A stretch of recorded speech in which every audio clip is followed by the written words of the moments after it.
তোমাদেরকে বললে হয়তো বিশ্বাস করবে না, আমি এই ভাঁড়টা জানো তো 3 বছর হয়ে গেল জমাচ্ছি টাকা। যাই হোক, 3 বছরে কত টাকা জমালাম তোমরা দেখো।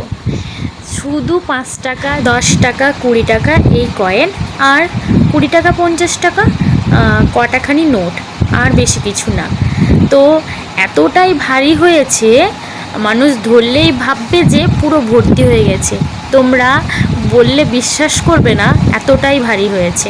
যাই হোক, তো লাস্টে কেটে কুটে যা দেখলাম, কি দেখলাম সেটা তোমরা নিজের চোখেই দেখবে। যাই হোক, তার আগে কিছু কথা বলি। এই ভাঁড়টা মানে আমার ননদের বিয়ে হয়েছিল না, আমাকে ওই এনে দিয়েছিল, মাত্র 40 টাকা নিয়েছিল।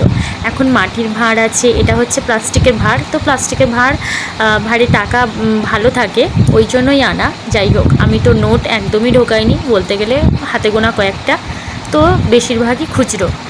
আমি বরকে সবসময় বলতাম এটা কবে ভর্তি হবে, কবে ভর্তি হবে। আরে কেটে ফেলে দেখতেই তো অর্ধেকেরও কম। যাই হোক, এতটাই ভারী হয়েছে, ভেবেছি অনেক হয়ে গেছে, পুরো ভর্তি হয়ে গেছে। বরকে পাগল করে দিতাম আমি, কবে কাটবো এটাকে।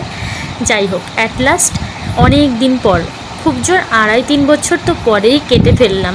ভেবেছিলাম অনেক টাকা জমে ফেলেছি। দেখো, এই যে হাতে গোনা খুচরো আর কয়েকটা নোট। যাই হোক, তোমাদেরকে বলেই দিই, অনেক কষ্ট লাগছিল ভাঁড়টাকে দেখতে। আরে কেটে দিলাম তো, যাই হোক, খুব মায়া পড়ে গেছিলো।